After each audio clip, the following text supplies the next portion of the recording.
This week on the Retirement Quick Tips podcast, I'm talking about the common ways rich people accidentally destroy their wealth and how you can avoid falling into these traps. One common way rich people lose everything is by following bad financial advice. You see this a lot with professional athletes, lottery winners. Like these are the things that make headlines. They invest in a business that fails. They take advice from friends, their uncle, who all of a sudden like emerges out of nowhere and like is their new financial advisor once they become wealthy. Or they turn to and trust advisors who either don't know what they're doing or are acting in their own self interest. The other thing that can happen with bad financial advice is that wealthy people, people of all social classes, they tend to operate in social circles of people with similar incomes, similar net worth. And so as you kind of climb up that social, economic income hierarchy, you tend to spend more time in those social circles as well. And that's where, if you're high enough up in that, that's where people are discussing private deals, investment opportunities, and they're just talking about them so casually, like, oh yeah, I just threw $500,000 at it. No big deal. And it's not unusual for someone to jump into an investment simply because their friend or their golf buddy was talking it up so much, talking about how amazing it was and what an incredible opportunity it was. Like we all have this fear of missing out. No one wants to miss the opportunity of a lifetime to make an obscene amount of money, seemingly pretty easily. So instead of doing proper due diligence, some people will rely on the expertise of someone who seems successful. So they look at somebody else, they think that they're wealthy, they may or may not be. Therefore, they must know what they're doing. And so they take a shortcut. But what they often overlook is that, again, I talked a little bit about this yesterday, but if you're taking advice from somebody, you might be taking advice, especially from someone in your social circle. You may be taking advice from someone who has significantly more assets than you, a significantly higher income than you, and they can afford to take a loss. So the same investment, like if they threw $500,000 at something, it might truly be no big deal for them. It might just be gravy. And if they lost it tomorrow, it would be nothing. No big deal. But for many people, 500,000 and losing 500,000 is the difference between retiring and working for the rest of your life.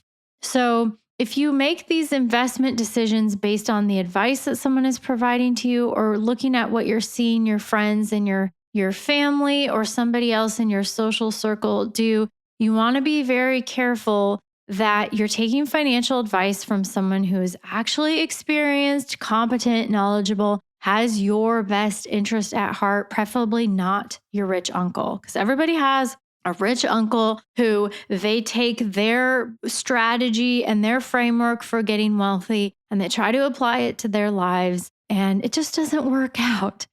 If there was a formula for getting rich, everybody would have figured it out by this point, but there's not. And we have different opportunities, different timing. Timing is everything with a lot of these things. And you must understand what you are investing in. So too many people don't. They just take the advice of someone that they know or trust or really like or their golf buddy and say, that's good enough for me. Then they put too much of their hard-earned wealth in there and it can really backfire.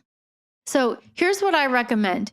If you are in a situation where someone you know is recommending a investment that sounds exciting, but you're not sure about it, before you decide if this investment is for you or not, run it by a trusted advisor, your CPA, your estate attorney, your financial advisor. Most of them with enough experience have seen these before. And many of them also have the ability to look at it critically and say, no, this is a really bad investment, or yeah, this looks pretty good. And if you limit your investment to this, it can provide a meaningful return for you without putting your entire financial situation at risk.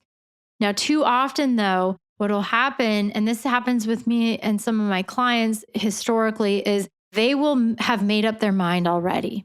They've already either committed money to it or in their mind, they're like, I've already made my decision. And then they go to their advisor and they seek validation. You're not going to tell them, no, that's a bad investment, because if you do, they're going to do it anyways. So they've already made up their minds. That puts their advisor in a tough spot. The critical thing is that if you have an investment opportunity that's different or unique and not, like a traditional stock or bond investment that's typical to what you normally invest in, before you pass any judgment of whether or not you want to do this or not, you need to involve a third party who is totally disinterested. They cannot have any skin in this. I've seen it happen so many times. Someone commits a large portion of their net worth or their liquid reserves, their cash available, to a friend's business, a private loan, some risky venture. They couldn't get financing some other way through an SBA loan, the bank, whatever. If they couldn't find it, why are they coming to you? You need to ask yourself that question, because what does that tell you about the risk? So the key takeaway, do not skip the due diligence. If you are receiving financial advice from somebody and taking that advice, make sure that it is not done out of their own self-interest. Make sure that they have your interests at heart when they're giving you this advice. And you want to treat every investment opportunity with healthy skepticism, especially those investment opportunities that are coming to your doorstep from people that you know in your social circle. That's it for today. Thank you so much for listening. My name is Ashley Michike, and this is the Retirement Quick Tips Podcast.